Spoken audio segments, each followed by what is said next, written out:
Muy buenas, bienvenidos a esta tertulia aquí en Radio Solidaria. En Solidaria Televisión sabéis que estamos comentando los salmos, como siempre, con nuestro amigo Willy López. Hoy toca el Salmo 68. ¿Qué tal, Willy? Pues muy bien, ya me ves sudando.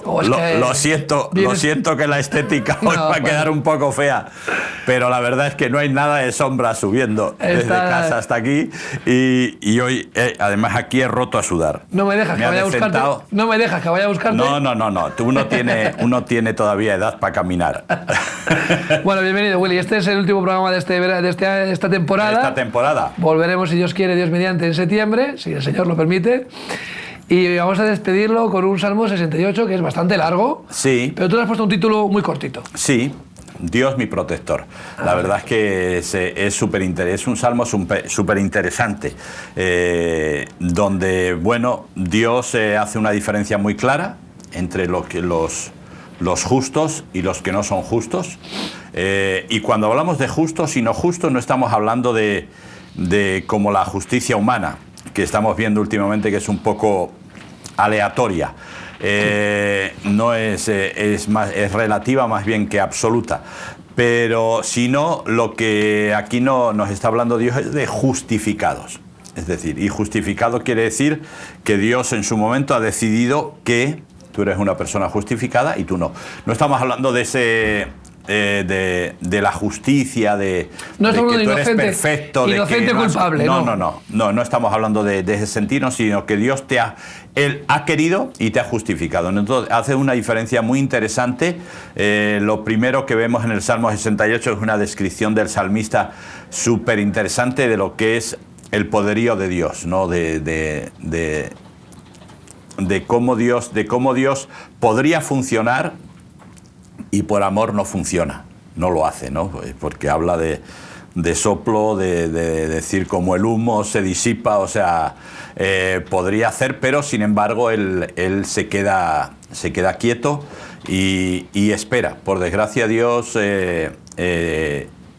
tiene que pasar demasiado tiempo por culpa del libre albedrío del hombre esperando, viendo auténticas barbaridades, auténticas bestialidades, y sin embargo tiene que esperar. Pero esto es un poco el Salmo, que ya digo es bastante largo, pero es muy interesante, resumiéndole cómo Dios va a decir cómo van a estar los justos, dónde van a habitar, dónde van a estar los injustos, dónde van a habitar, cómo Dios va a defender. Y luego también habla un poco de Dios en sí mismo, ¿no? Él ha querido estar en el monte de Basán. Él habla de varios montes. Siempre, los montes siempre han representado, ¿no? La verdad que en todas las culturas, y Dios también lo cogió, lo tomó así, como la morada de los dioses, ¿no? Los griegos cogieron Olimpo. ¿Cuál es la gran diferencia? La gran diferencia es que Dios se manifiesta, pero no habita. La gran diferencia con el Olimpo es que estos habitaban allí, todos los dioses griegos. Entonces es muy interesante ver este salmo, ver la protección de Dios hacia su pueblo, cómo lo hace por amor, ¿no? Y el último versículo, que lo veremos al final, es una pasada, es un versículo precioso. Dios es mi protector, qué bonito es. Bueno, ahora está de moda, ¿no? Voy a ir al Tribunal de Apelaciones, ¿no? Entonces sí. Estoy en el tribunal, voy al Tribunal Provincial, luego al Tribunal Supremo, luego no sé qué, y hago al Constitucional, de repente llego al Tribunal de La Haya, y bueno, nosotros apelamos a un tribunal muy superior. Claro. Y lo curioso de la fe, ¿no? Y de amor que Dios manifiesta a través de su Hijo Jesucristo es que Él dice, tienes dos caminos, el de la justicia o el de la misericordia. Porque la Biblia siempre nos habla de esas dos características de Dios. Dios es justo, pero también sobre todo es misericordioso. Entonces, tú puedes apelar a cualquiera de las dos líneas. Te puedes apelar a su justicia, pero entonces vas a ser medido a plomada. Ajá. Y entonces puede ser que la respuesta no te satisfaga o no es la que esperabas. Claro. O puedes apelar al corazón de Dios, misericordioso, que, como dice la palabra, el amor cubre multitud de defectos, ¿no? Claro. Entonces, yo apelo a esa misericordia. Claro, lo curioso es que nosotros solemos, y el salmista lo hace mucho, pero también es esa especie de dicotomía del ser humano, ¿no? La parte humana, la parte divina, ¿no? En la que a veces apelamos a la justicia para los demás, Claro. Y la misericordia para nosotros. Claro, claro. Está la ley del embudo, que decíamos siempre, ¿verdad? Lo estrecho para los demás y lo ancho para mí, claro. Que no haya ningún problema. Para que tal vez nos entienda la gente que nos escucha y que nos ve, estamos hablando un poco de la ley y de la gracia. Es decir, tú puedes apelar a la ley, entonces ahí apelas a la justicia, o puedes apelar a la gracia y entonces apelas a la misericordia y al amor de Dios. Tienes las dos opciones, ¿no? Y como tú dices, sí, ya Jesús lo explica con el hombre con la famosa parábola de la viga y la paja, ¿no? Es decir, a todos nos gusta señalar los fallos de los demás, pero los nuestros, ¿verdad? Lo que en los demás suelen ser pecado, en los nuestros suele ser errores. Suele ser así. Es decir, cuando yo me quiero saber algo y es para los demás, ¿verdad? No estoy criticando, estoy informándome para orar. Pero cuando alguien habla de mí, entonces sí me está criticando, automáticamente. No hay vuelta de hoja. Y es lo que tú dices, esta dicotomía que tenemos como seres humanos, que siempre nos gusta que lo nuestro es casi perfecto, aunque luego vayamos diciendo no valgo para nada, no sirvo para nada, pero es como un poco boca chica, ¿no? Y sin embargo, pues la realidad es que nos encanta que nos digan, que en eso. Por eso vivimos, el otro día estaba escuchando a Juan Varela hablando un poco de la modernidad volátil, que es lo que ahora, de hecho creo que ha escrito un libro acerca de todo este tema, ¿no? Y dentro de los parámetros o de los pilares que sostienen la modernidad volátil está el hedonismo. Y lo hemos hablado aquí muchas veces, tú y yo hemos hablado mucho de este tema. Y por otro lado también otro de los pilares es el individualismo. Claramente. La gente ya no tiene concepto, dice, no, ahora nos hemos unido porque España ha ganado la Eurocopa. España está unida, de verdad. Digo, pero señores, seamos serios. Seamos serios. Entonces, hemos coincidido, pero ni seguro que no te has fijado si el de atrás le hacía falta comida o le hacía falta dinero o le hacía falta ayuda, ni te lo has pensado. Tú has ido allí a celebrar una cosa concreta, o sea, ha sido una coincidencia, no ha sido una unidad. En absoluto, ¿no? claro. Entonces, ¿por qué? Porque la modernidad lo que trae es tú mismo. Y de hecho, pues ahora hay montones de modelos de parejas, ¿no? Y la mayoría de estos modelos lo que tratan es de que no haya compromiso. Es decir, tenemos amigos con derecho a roce, o pareja con derecho a roce, pero luego cada uno tiene su cuenta bancaria, cada uno tiene sus ingresos, cada uno vive a veces en un lugar diferente del otro, ¿verdad? Simplemente porque no hay compromiso. Entonces, esta es la realidad. Así es. ¿Y qué es lo que dice el salmista aquí? ¿De qué habla? De cómo Dios está por su pueblo. De cómo Dios está a favor de su pueblo. Y esto rompe todo el tema de la modernidad. Claramente, porque confiar, ¿no? en Dios, porque claro, al final hay muchos dioses en nuestra vida, ¿no? Y uno confía en sus dones, sus talentos, otros confían en la ley, en el imperio de la ley, otros confían en los gobiernos, en el Estado, casi todo el mundo confía en el dinero, porque creen que eso es realmente la única herramienta que les puede librar, y es cierto que el dinero ayuda mucho y abre muchas poderosos caballeros con dinero, ¿no?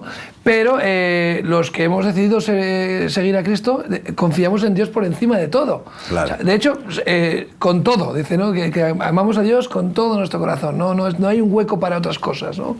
Y eso es lo que el mundo no soporta, ¿no? Que nosotros estemos confiando en un bien superior, en el que creemos y hemos visto su mano poderosa, y en el que yo por lo menos me he sentido muy protegido por Dios, Willy.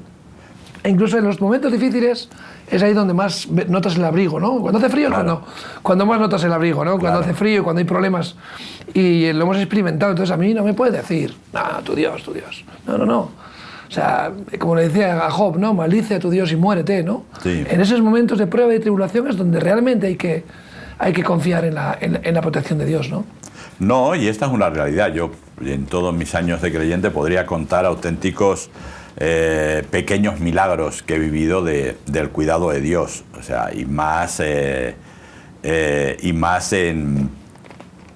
a veces cositas pequeñas, es decir, desde accidente de tráfico, etcétera, etcétera, donde la gente no se explica cómo el coche queda destrozado y tú quedas entero tranquilamente, ¿no? Entonces, o cómo aparece un billete de 1.000 pesetas, lo gastas en comida, ya no hay más dinero para comprar y de repente aparece un billete, no sé si es el mismo, pero aparece un billete en la cartera, o viene alguien y te trae comida, o es decir, el cuidado de Dios siempre ha estado ahí. Siempre. Entonces, tú puedes decir... Y Willy, a veces, perdona, sí. Porque yo he vivido lo mismo que tú, o sea, claro. Hemos vivido experiencias increíbles. Además da igual que sean pequeñas o grandes, o sea, no importa que el billete sea de 100 pesetas, de 1 euro, o una cosa de 5 euros, o un billete de 500, no importa la cantidad, porque realmente Dios se suele ajusta a medida, ¿no? Era por hacerlo lo más exacto posible. Sí, me refiero, ¿no? Pero que yo he vivido lo mismo con otras cosas mucho más grandes y que es lo mismo, la misma fe, ¿no? El tema es, cuando nos volvemos en la misma situación, nos volvemos a desesperar. Claro. Y tú dices, o sea, Ebenezer, hasta aquí nos trajo el Señor. ¿Cómo me puede faltar fe para lo que está por venir? Si mirando hacia atrás he visto la mano de Dios en todo momento. ¿Por qué nos vuelve a faltar la fe? Pues la verdad es porque muchas veces lo que ocurre con la fe es que se mezcla con sentimientos en vez de mezclarse con voluntad. Entonces, es decir, cuando yo uso la voluntad, yo decido y me mantengo firme en lo que decido. Cuando es sentimientos, pues me emociono, me río, jaja. Luego, por el otro lado también, me desespero, me agobio, etcétera, porque todo, la fe se mezcla ahí con los sentimientos y de repente, pues, van para arriba. Los sentimientos son muy tiranos, son muy tiranos, es decir, te llevan donde quieren, ¿no? Entonces, por eso, por ejemplo, la gente sale de un congreso y sale como una moto. Pero ¿qué ha pasado? A los meses notas si ha sido de sentimientos o de voluntad. Entonces, los sentimientos son buenos. Los sentimientos los ha puesto Dios en nuestra vida para que disfrutemos de la vida, pero no para que manden. Claro. Esa es la diferencia. Entonces, quien tiene que mandar es la voluntad. Entonces, Eva vio de repente la manzana y le pareció agradable, un sentimiento. Claro. Y no puso en marcha la voluntad. Entonces quiso compartirlo con Adán. Adán puso en marcha sus sentimientos, pero no su voluntad, y al final la liaron los dos, ¿no?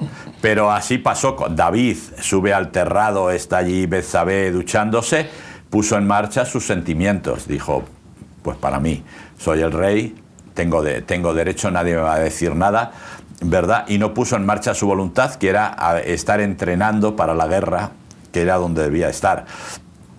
Entonces, pero esto es lo que nos ocurre normalmente. Es decir, sí, yo creo en Dios, pero tiene que ser a base de sentimientos.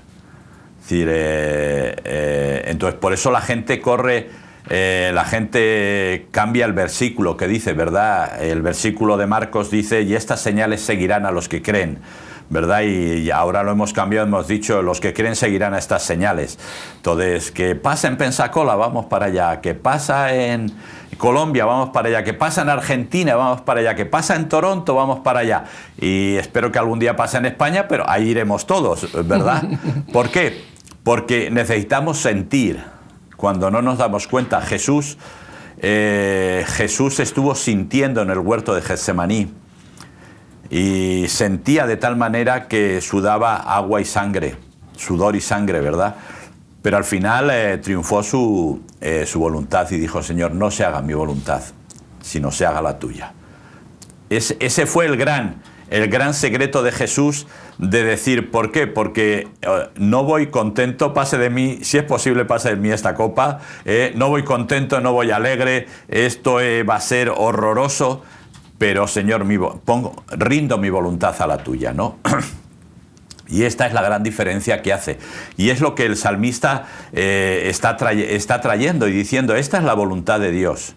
La voluntad de Dios. Y no estamos hablando de un Dios cualquiera. Estamos hablando de un Dios que hizo temblar el monte Sinaí. O sea, no es cualquier cosa. Aquellos truenos. ¿Cómo sería que el pueblo no quería ni acercarse Claro. ni acercarse.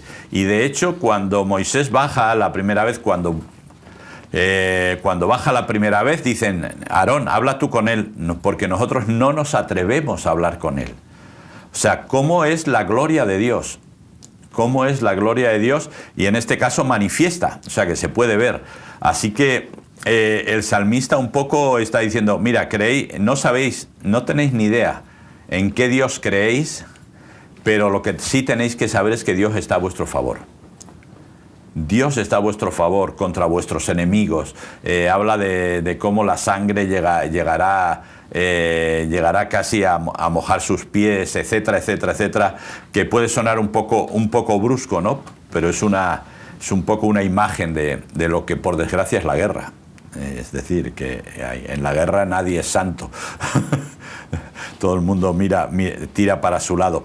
Pero Dios dice, es que esto es lo que hay, ¿no? Y luego es muy bonito porque Dios empieza a mencionar a tribus de Israel. Y empieza a mencionar, y menciona la más pequeña, la primera. Ese es vuestro gobernador, ese es vuestro legislador, Benjamín. Y esto me gusta mucho, que el salmista lo diga así, ¿no? Porque casi siempre nos impresiona la gente grande, la gente que ha conseguido logros, la gente que ha conseguido grandes metas. De hecho, vivimos en una sociedad donde si no has conseguido nada, en cierta manera estás muerto. Por eso a la gente le gusta o vestir, o peinarse, o hacerse tatuajes, o piercing, algo que le haga sobresalir, que haga que deje de ser un don nadie. Porque si eres un don nadie en la sociedad que hoy vivimos, estás muerto. O sea, no tienes nada que hacer, no tienes dónde ir. Lo lamentable es que esa oferta suele ser tan fugaz, ¿no? Y tan sí, claro. Sin sentido, que produce una... Y también inalcanzable, porque aunque tengas tus 15 minutos de gloria, que muy poquita gente los alcanza, ¿no? Realmente es que genera un sentimiento de vacío y a los que no lo alcanzan de ansiedad, de impotencia. Y hemos visto muchos vídeos, ¿no? De la imagen estética, tú hablas de los tatuajes, pero el físico, ¿no? De los actores, sí, claro. Los modelos, tal, que no, tú puedes con un poquito de comiendo brócoli, arroz y pollo, ¿no? Puedes ponerte así que igual que estoy yo, ¿no? Y ellos están llenos de anabolizantes, esteroides y tal, y generan en la gente retos inalcanzables que además, aunque fueran alcanzados, producirían un vacío enorme, porque cuando llegas a ellos, ya, ¿y qué? ¿Y ahora? Nada. Y el que alcanza el éxito, el dinero, tal, ya lo tengo, ¿y ahora qué? Más éxito, más dinero. Es como el que tiene un chute, ¿no? de una droga, ¿no? Se convierte en una adicción, porque ahora ya me ha dado el subidón, pero quiero volver a sentir ese subidón, ¿no? Y ese subidón nunca es suficiente, ¿no? Y bueno, lamentablemente conocemos lo que pasa, ¿no? Con las adicciones, y lo estamos viendo en una sociedad adicta, sí, a impulsos, a estímulos, a la fiesta, a la diversión, pero ese estímulo, ya tenemos la Eurocopa, ¿y ahora? Qué divertido un rato, y al día siguiente, ¿cómo es? No te soluciona la vida, ¿verdad? No, yo me alegro por los chicos que han jugado, tanto sí, jóvenes como mayores, pero quiero decir, pero no tiene historia, y a mí a veces me da un poco de pena. Es decir, ver a tanta gente ahí por un logro deportivo, que es muy interesante, pero que lo han logrado, hay 26 personas más el cuerpo técnico. Pero cuando tenemos que protestar por la sanidad, cuando tenemos que protestar por las condiciones laborales y todo, no está ni el Tato, no está nadie. Pan y circo, Willy, pan y circo, que es un poco lo de siempre. Entonces, ¿no? te da un poco de vergüenza pensar hasta dónde nos llevan. Yo no sé, quiero decir, ahora mismo si se harían algún festival o algo con personas desconocidas, pero que canten bien, ¿quién iría? No. Hay que hacerlo, hay que llamar la atención, hay que poner claro, el famoso violinista el cebo. este tan famoso, perdonad, llevaba un violín de varios millones de dólares que tocó en el metro, ¿no? Esa imagen y que no le echaron ni $2. El armenio. O sea, sí, entonces fue y creó un espectáculo, o sea, tocando en el metro gratuitamente, no lo reconoció nadie y nadie le echó ni $1, ¿no? O sea que ahora si está en el Gran Ópera, ¿no? De Melbourne, ¿no? De Nueva York, no sé qué, tal, y esos carteles, esos neones, tiene que ser alguien importante, ¿no?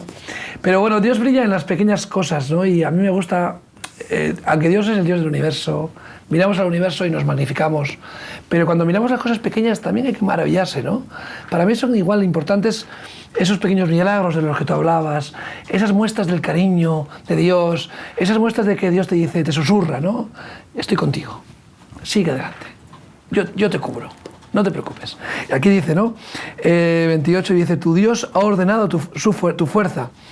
Él nos ha fortalecido. Dice, confirma, oh Dios, lo que has hecho para nosotros. Pocas veces, sí que es verdad que los cristianos le echamos la culpa al diablo de todo. Sí. Pero pocas veces le damos el mérito a Dios de las cosas. Claro. Siempre es, te das, qué bien lo he hecho, qué bien he predicado, qué bien me he ido aquí, o he tenido éxito. Digo,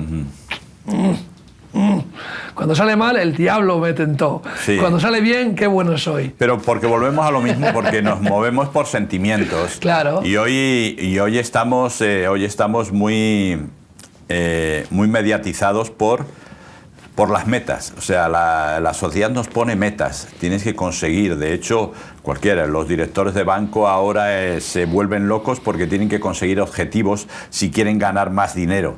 Entonces pasa los atletas. Ahora mismo estamos viendo, ahora salía con la de la Eurocopa Morata, en su día Iniesta, Simone Biles, muchos otros que han tenido que dejar por problemas mentales. Es decir, por la presión de alcanzar metas y metas y metas. Y a veces como cristianos este es el gran problema que tenemos. Es decir, que nos olvidamos del propósito y nos fijamos en las metas. O sea, nos quedamos en las metas. Tengo que conseguir 200 en la iglesia, tengo que testificar a no sé cuánto, tengo que orar tanto tiempo, tengo que leer tanto la Biblia, tengo, y nos olvidamos del Dios de las metas, que ese es el propósito. Es decir, yo siempre en mi iglesia le digo, mira, para que tú veas la diferencia entre meta y propósito, solamente tienes que hacer una cosa. Usa tu imaginación y ponte en el cielo. Ya has muerto, estás en el cielo con Dios. ¿Qué metas tienes? Ninguna. La misma que cualquier otra persona, igual. Solo tienes propósito y es estar en la presencia de Dios. No tienes más que eso. No vas a salir a testificar, no vas a leer la Biblia, no vas a hacer nada más. No te va a preocupar por la hipoteca ni nada tampoco. No tienes metas, solo tienes propósito. Entonces, eso es lo que tiene que gobernar tu vida. ¿Hay que tener metas? Hay que tener metas. O sea, vivir sin metas es imposible. Pero no pueden mandar, no pueden gobernar nuestra vida. Y es un poco lo que el salmista le está ofreciendo aquí al pueblo. Es decir, me estoy ofreciendo yo como Dios para que sepas que ese es el propósito. Que conquistar más tierras, que echar a los enemigos, que eso son metas y están ahí. Pero que esas metas no pueden gobernar tu vida. Lo que tiene que gobernar tu vida es el propósito. Y el propósito es que sepas que yo estoy contigo pase lo que pase. Que yo confirmo mi propósito en ti.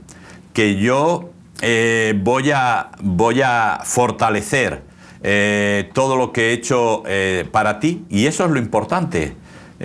Todo lo demás está. Entonces ya digo, vuelvo a repetir para que nadie diga no, las metas están bien, pero no pueden ser, porque las metas como los sentimientos son tiranas. Nunca están sedientas, siempre están sedientas, nunca se sacían las metas. Sí, si tú consigues aquí, vas a querer, si 200 en la iglesia, bien, pues ahora quiero 400. Y vuelva, y vuelta, y vuelta, y vuelta.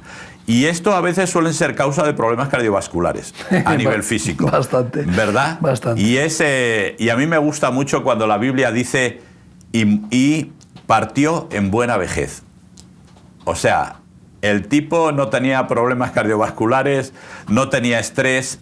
¿Por qué? Porque su confianza en Dios era tal que que simplemente vivía y partió con Dios en buena vejez. Hoy en día nosotros a veces estamos estresados, agobiados, como creyentes, ¿por qué esto? ¿Por qué hay algo? ¿Por qué no funciona? ¿Por qué no va? ¿Por qué no? Y no nos damos cuenta de que Dios simplemente está diciendo, bueno, descansa, descansa.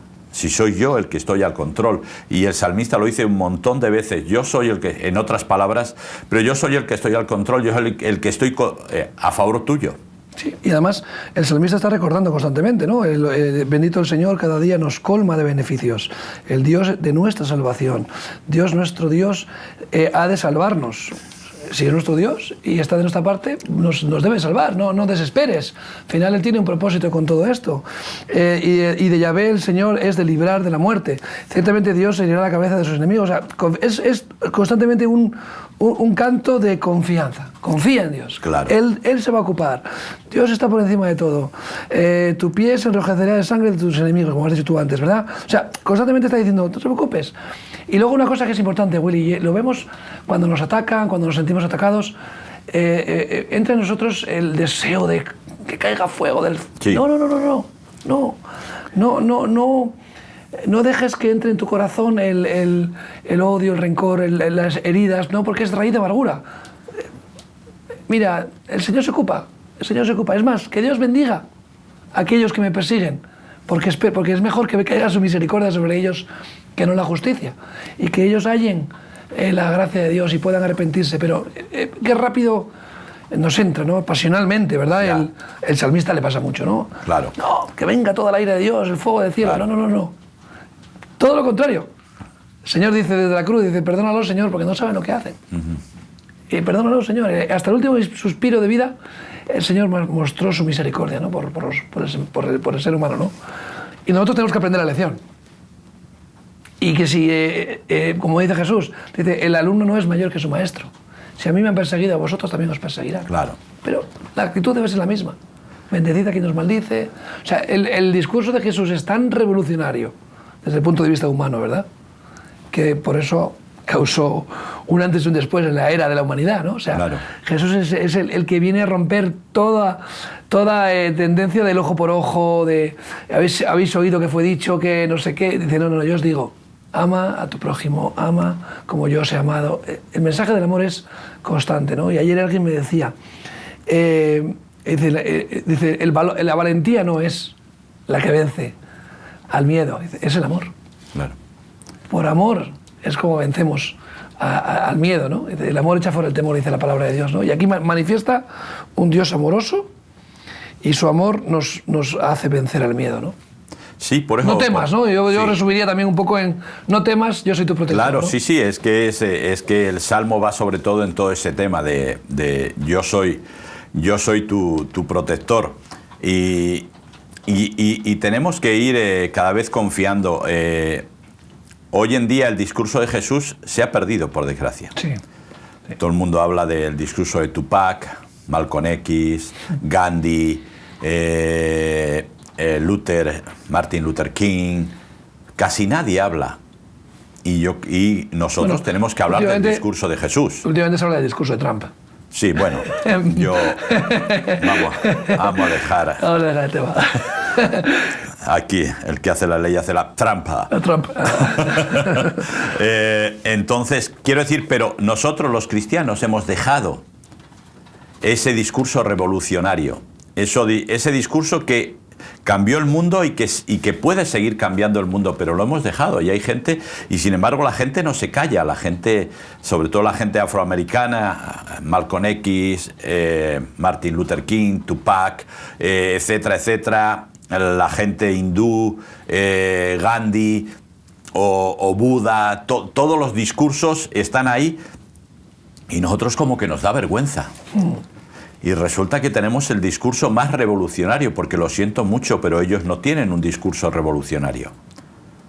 Martin Luther King era un pastor. Tupac y Malcolm X eran admiradores de Jesús. Es decir, entonces no tienen... basaron sus discursos en lo que Jesús dijo. Entonces tenemos que volver a recuperar. ¿Y eso por qué? Porque eso es un poco lo que Dios dice. Es, a ver, Dios baja de los cielos al monte, en este caso al monte Basán, ¿verdad? Donde dice y le dice a los demás montes, no tengáis envidia. Él ha elegido el monte Basán, pues está bien, ¿verdad? Pero ¿cuál es la idea? La idea es de que Dios se acerca a nosotros. Porque Él podía mantenerse allí en el cielo, en su lugar. A ellos busquéis la vida, que sois muy cansinos y muy pesados, ¿verdad? Pero sin embargo, Él cuando dice que está en el monte, baja al monte. Y eso fue todo lo que pasó en el Antiguo Testamento. En el Nuevo Testamento ya viene Jesús y baja a la tierra. O sea, ya no se podía acercar. Más no se podía. Por eso, cuando hay un corito que cantamos que dice, con mi fe te alcanzaré, ¿verdad? Y había gente que me decía, no, porque eso no es bíblico. Digo, perdona que te diga, pero yo creo que es bíblico. ¿Por qué? Porque aunque yo tenga poca fe, Dios se va a acercar más. De tal manera que yo le voy a alcanzar, no por mi fe, sino porque Dios se acerca. ¿Que tengo más fe? Pues no necesita acercarse tanto. ¿Que tengo menos fe? Pues necesita acercarse más. Pero al final es Él que se acerca. No estoy diciendo que por mi fe yo lo voy a ganar, sino simplemente poniendo mi fe en marcha, Dios va a decir, lo que tú no puedas caminar, lo voy a caminar yo. Y entonces esto es muy interesante, pensar que Dios está por nosotros. Y tenemos que volver a recuperar y decirle a la gente, este es Jesús, estas son las buenas nuevas. Es decir, ¿no me quieres escuchar? Pues bueno, ya está, pero yo ya te lo he dicho. Hay un anuncio por ahí que de Mutua madrileña que parece que es el mejor seguro del mundo mundial, no se callan, hola, y adiós, te lo digo, te lo cuento. Pues nosotros, vamos, si ellos dicen algo que luego nosotros que sí decimos algo que es verdad, estamos un poquito acomplejados. Sí, no tenemos que callarnos. A ver, el ruido a nuestro alrededor nos hace que nuestra voz se vaya achicando y nosotros vamos también reduciendo un poco el volumen, en el sentido de que nos vamos acomplejando y nos vamos amoldando un poco y nos movemos entre aguas turbulentas y a veces nuestra fe es pequeñita, lo que tú dices, como un cascarón de nuez que va ahí flotando en tormentas, ¿no? Y a veces parece que no llegamos a ningún lado y eso nos desanima, y a veces pero yo creo que en los pequeños gestos, o sea, que tú puedas impactar con tu testimonio y tu palabra a una sola persona, eso es un milagro. Que alguien pueda acercarse a tu vida y decirte, oye, tú tienes algo que yo quiero. ¿Qué es lo que tienes que yo no? Claro. Como le preguntaban a alguien ayer a mi padre, hace poco, una persona bueno, muy creyente, muy católica, pero le dijo, quiero conocer al verdadero Jesús. Yo conozco un Jesús, pero tú me estás hablando de otro Jesús diferente. Claro. Preséntame a ese Jesús del que tú hablas. Y eso fue Jesús. Cuando él se presentaba, era el Mesías que es, no el que esperaban ni el que creían que iba a ser. Claro. Y todo el mundo esperaba al rey David, reencarnado con una espada, caballo blanco, liberando a Jerusalén de los romanos. Y llega en una asnita, en un pollino, allí, Osana al hijo de David, y la gente tenía que mirar y dice, bueno, ¿dónde están los carruajes? ¿Dónde está el guerrero libertador? ¿No? Y era Jesús. Alguien sencillo. Claro. Toda su guardia delante y detrás. No como tenía, era lo típico. Claro, no tenía dónde caerse muerto. No tenía dónde recostar su cabeza, como le describe la palabra, ¿no? Sí. Además, ni siquiera era de gran apariencia, no era un tipo físicamente que destacara. No tenía ojos azules, pelo rubio largo. Con ropa gastada y encima de un pollito entrando en Jerusalén y la gente cantando Osana al hijo de David, ¿no? Y estaban esperando a otra persona, ¿no? Yo creo que hubo ahí. Entonces, Jesús rompió los moldes hasta en eso, ¿no? Confundió a todos, hasta a sus discípulos, hasta que no se los reveló el Espíritu Santo, no sabían quién era Jesús. Entonces, qué bueno pensar, ¿no? que alguien sencillo, humilde, puede cambiar el mundo. Y nosotros, siendo sencillos, siendo humildes, por el poder del Espíritu Santo, podemos cambiar nuestro mundo. Eso es nuestro mundo, sí. Lo has dicho perfecto. Perfecto, no vamos a tirar. No somos tan pretenciosos, ¿no? Las metas, vamos a ponernos metas asumibles. Bueno, los judíos dicen el tikkun olam, ¿no? Sí, es la restauración del mundo, que bueno, como cada vida vale más que el mundo entero, pues con que salves una vida ya has salvado al mundo. Claro. Entonces yo creo que con que salves tu vida ya has salvado tu mundo, ¿no? Y luego dice la palabra, ¿no? Yo y mi casa serviremos al Señor, ¿no? Es bueno, pues... Sí, ser realistas, ¿no? Claro. Dice, oye, como las mises, ¿no? ¿Qué deseas? Dicen, la paz en el mundo. Claro. Si no te hablas con tu padre. Claro. Si no te hablas con tu hermano. Claro. Si le debes dinero a todo el mundo. ¿Cómo que estás pidiendo la paz en Jerusalén o la paz en el mundo? Claro. Sé un poquito más humilde, ¿no? Sí, no, y más serio. Quiero decir, si al final el primer territorio que tenemos que conquistar es nuestro corazón. Es que, y el más difícil. Sí, que es un poco el más difícil. Eso es lo que le costó al pueblo de Israel. Por eso los salmistas tienen que estar ahí, venga y venga, y animando y animando y animando al pueblo de Israel para confiara, para que creyera, para que supiera. Lo sabía, pero para que fuera una realidad el saber que Dios los había sacado de Egipto para que fueran luz a las naciones. Así es. Y un pueblo. Y Dios y Jesús murió en la cruz del Calvario y la Iglesia nació para ser luz a las naciones. Hasta ahora no lo hemos hecho muy bien, pero yo creo que todavía estamos a tiempo de cambiar y tal vez los grandes templos usarlos de otra manera y el dinero usarlo de otra manera. Y no perder ese discurso revolucionario. Porque es que yo creo que nunca nadie ha tenido, ni Julio César, que era el de las frases grandilocuentes, nunca ha tenido, ningún pueblo ha tenido un discurso tan revolucionario como el nuestro. O sea, de amor, de paz, de justicia. O sea, es que, bueno, empezando por el monte Sinaí, donde Dios da las tablas de la ley, que realmente es la base de toda la jurisprudencia en todos los países. Es decir, prácticamente se resumen en los 10 mandamientos, en los 10 decires de Dios. Es decir, Dios ya ahí revolucionó, porque le dio a un pueblo un decálogo que luego han usado todos los pueblos. Anteriormente a esto, ¿qué ocurría? Los pueblos usaban, Faraón era el dios. En Canaán, el rey era Dios. O sea, podía hacer lo que le diese la gana realmente con todo. Sin embargo, Dios dice, yo soy Dios, pero este es el decálogo. Esta es la forma en que os tenéis que gobernar, en que os tenéis que respetar los unos a los otros. Lógicamente empezáis por respetarme a mí, porque si no me respetáis a mí, que no me veis, no vais a respetar a los que veis. Claro. Entonces sí, claro, pero después ya ahí no robarás, no matarás, etcétera, etcétera, etcétera. Y luego vino Jesús y añadió a ese decálogo ya el discurso revolucionario. O sea, orar por los que os persiguen, bendecir a los que os maldicen, y entonces ya hizo algo que para mí no es mejorable. No, después de 2000 años no es mejorable. No es mejorable. Es decir, si eso los gobiernos de todos los países lo pusieran en marcha, el discurso de Jesús, estaríamos hablando de otro mundo totalmente diferente y seguramente no estaríamos hablando de una inmigración masiva, no estaríamos hablando de guerras y de barbaridades, estaríamos hablando tal vez de cosas muy diferentes, ¿no?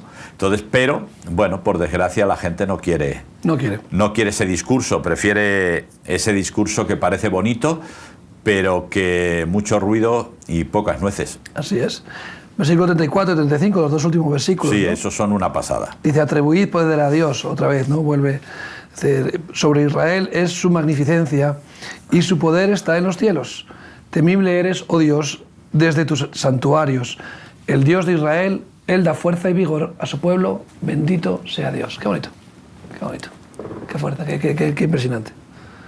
Tú eres Dios temible desde tu santuario. O sea, y el temor en cuanto a Dios se puede atribuir también de dos maneras, ¿no? Aquellos que le temen por miedo y a aquellos que le respetamos por amor, ¿no? Claro. Porque no es un temor, sino que es por amor. No quiero ofenderle, no quiero fallarle, no quiero hacerle daño, no quiero faltar al respeto. Eso es el amor, ¿no? Porque si actuáramos siempre por amor, claro, no habría en nosotros falta, ¿no? Oye, no quiero faltar al respeto a mi esposa, no quiero faltar al respeto a mis hermanos.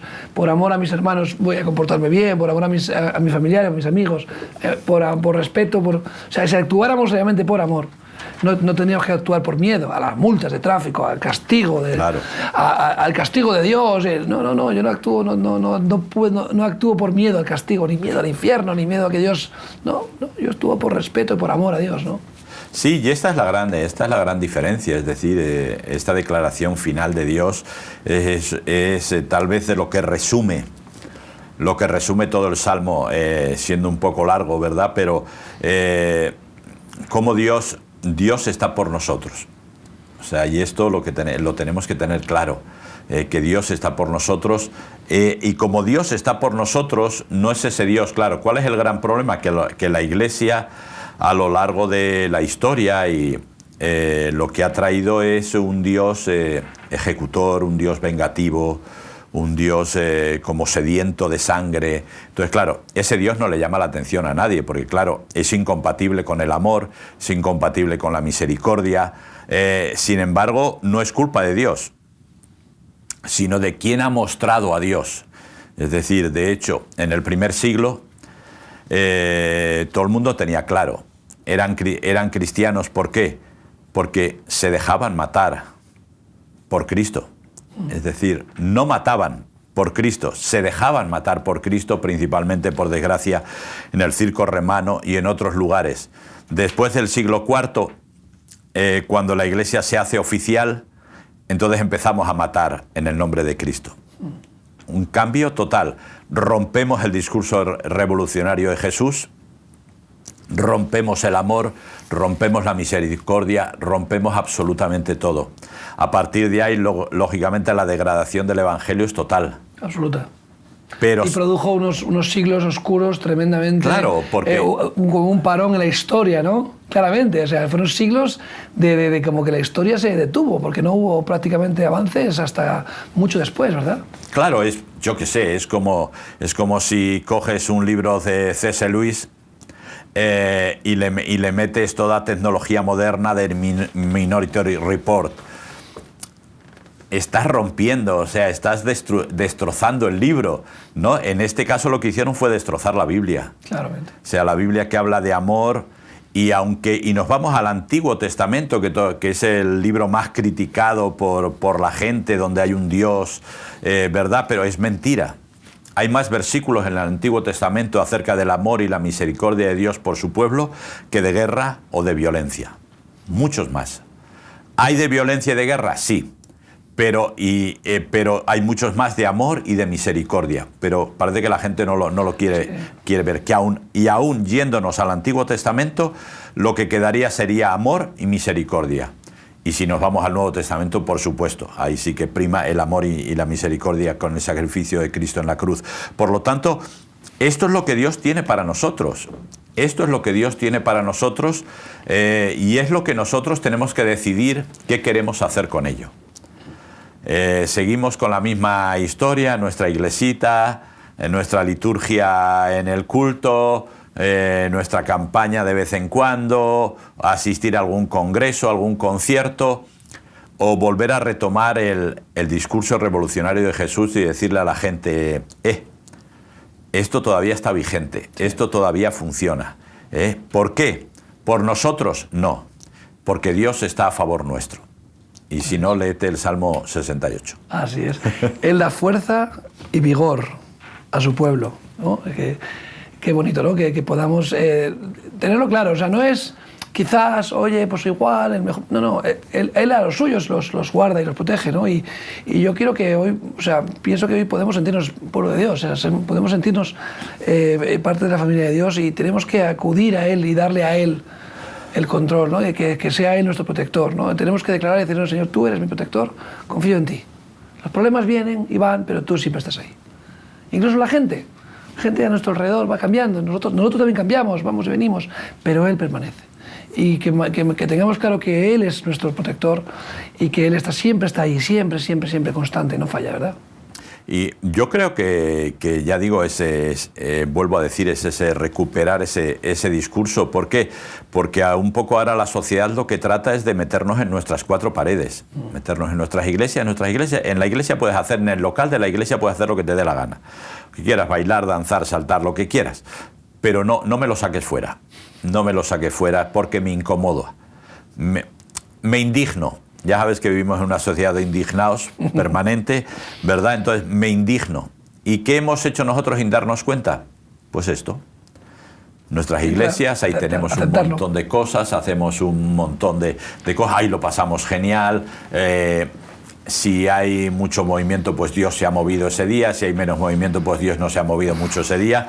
Pero nos tenemos que dar cuenta que nuestra salida es hacia afuera. Los de dentro ya están. Claro. Hay que discipular, hay que discipular. Pero nuestro trabajo está fuera. Por lo tanto, sabiendo que Dios está por nosotros, no podemos dejar de hacer la obra de Dios.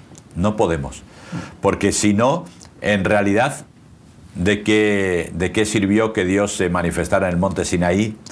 ¿De qué sirvió que Jesús muriera en la cruz del Calvario para hacer un club de colegas que nos reunimos cada domingo, cada miércoles o jueves, los jóvenes los sábados?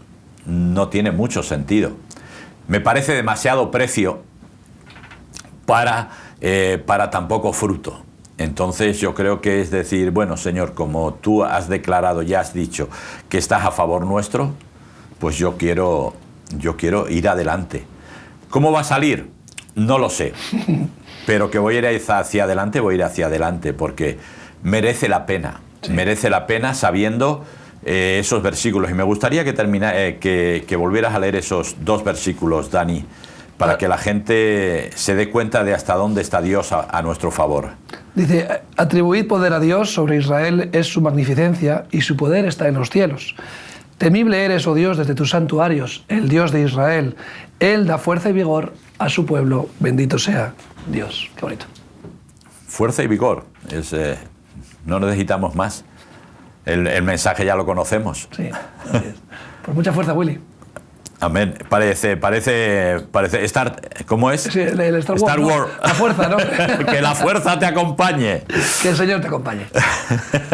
Que el Señor os acompañe y os deseamos una buena... lo que queda de verano.